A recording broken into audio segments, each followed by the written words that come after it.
Halo semuanya, nama gue Pandu Truandito. Gue yang ngegedein bisnis TikTok Ads di Indonesia dan Asia Pasifik dari 300.000 USD jadi 30 juta USD.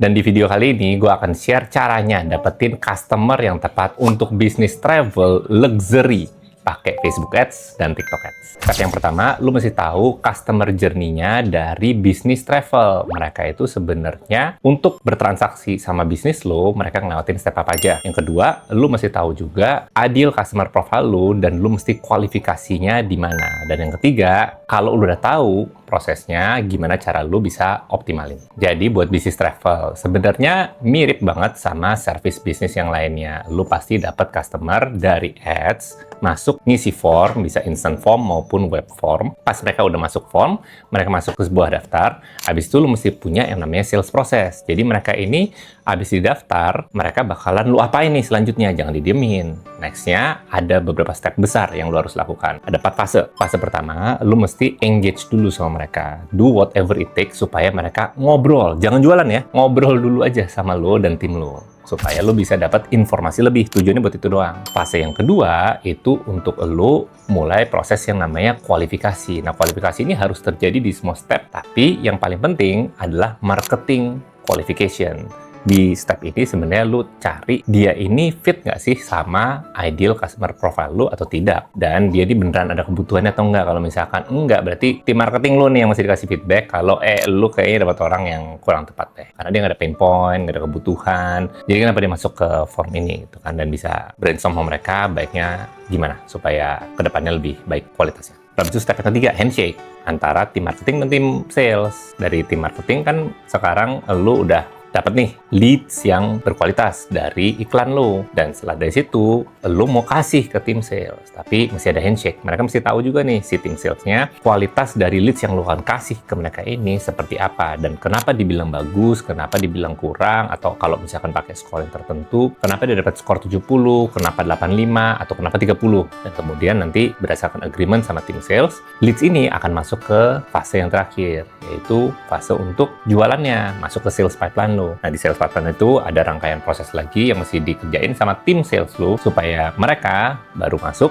dan kemudian dikualifikasi sama tim sales, memang punya budget, punya otoritas, sama punya waktunya. Dari situ baru kemudian mereka digiring sampai akhirnya closing. Itu perjalanan gedenya basically seperti itu. Sekarang kita di poin keduanya, untuk identify ideal customer profile. Gimana caranya? Itu ada di proses yang namanya kualifikasi. Jadi pas lu kualifikasi, itu terutama tim marketing lu mesti ada dapat feedback, orang ini sebenarnya sesuai nggak sih sama yang mereka cari. Contohnya kalau di bisnis travel, dan travelnya kebetulan luxury, harganya juga pasti bukan harga-harga retail kan. Mungkin kelasnya di kelas bisnis, bukan di kelas ekonomi aja untuk flightnya, hotelnya di merek tertentu, di chain tertentu, dan segala macamnya lah gitu kan, yang memang dicari sama orang yang suka untuk traveling dengan kelas yang lebih tinggi. Gimana caranya supaya lu bisa identify si ideal customer profile nih? Lu ngelakuin di proses yang namanya kualifikasi, dan itu tidak bisa terjadi kalau misalkan mereka nggak engage. Jadi pasti mereka engage dulu sama lu, mereka ngobrol, baru kemudian lu mulai tanyain ke mereka beberapa hal. Di marketing qualification yang paling penting itu ada 2 hal. Lu mesti tahu needs-nya mereka, sama lu mesti tahu ICP-nya mereka. ICP ini tadi, lu bisa biarin aja dulu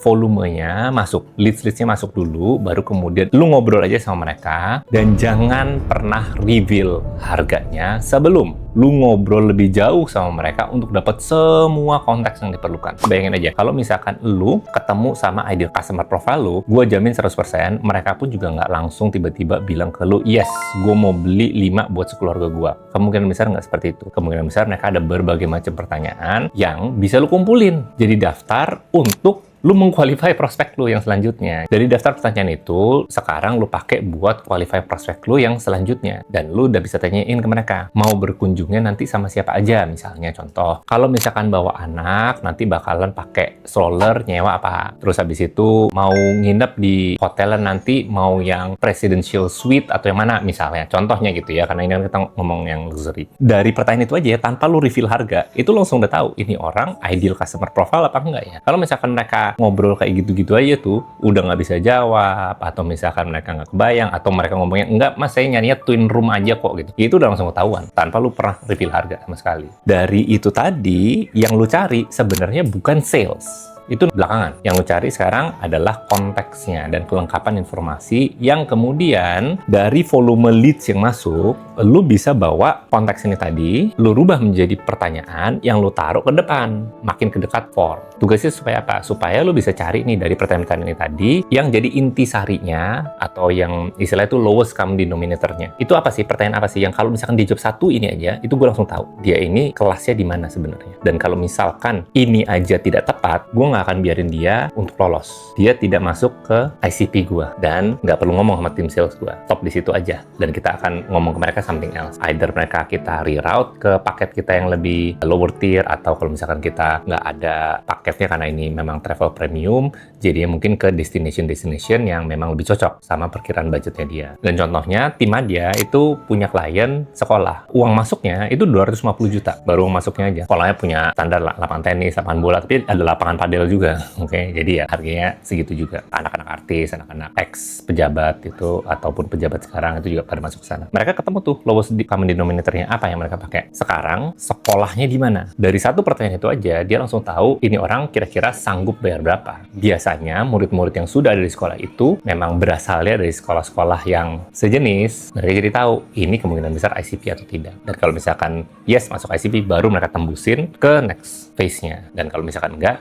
mereka jadi bisa disqualify di tahap yang lebih awal. Jadi nggak buang-buang resource di dalam. Poin 3-nya ya, caranya lo bisa optimalin. Jadi yang pertama, lo bisa bawa qualifying questions ini tadi, terutama yang lowest common denominator-nya ke depan. Jadi lo bisa taruh di formnya supaya dari awal banget itu lo udah bisa tahu dan identifikasi apakah orang ini kemungkinan bakalan memenuhi ICP lo atau enggak. Ini pro tipsnya ya, lo bisa passback informasi ini ke platform, ke Facebook Ads sama ke TikTok Ads. Dan ke Google Ads juga sebenarnya. Informasi ini supaya orang-orang yang qualified, yang masuk ke step selanjutnya, itu lu kirim signalnya balik ke platform supaya mereka bisa bantuin lu untuk nyariin orang-orang yang tembus kualifikasi. Jadi itu juga yang kami lakuin contohnya di event. Jadi kami ada klien, event AI, mereka event perdana, kami berhasil sold out, padahal followersnya kurang dari 200. Jumlah seats ada 240, sold out event 3 hari sama kami. Salah satu yang kami lakuin buat mereka, itu kami bikin supaya setelah calon pembeli tiket ini melewati kualifikasi tahap tertentu, itu kita kirim postback-nya dan kemudian kita bikin iklan baru yang mengoptimalkan supaya si platform itu bantuin nyariin orang-orang yang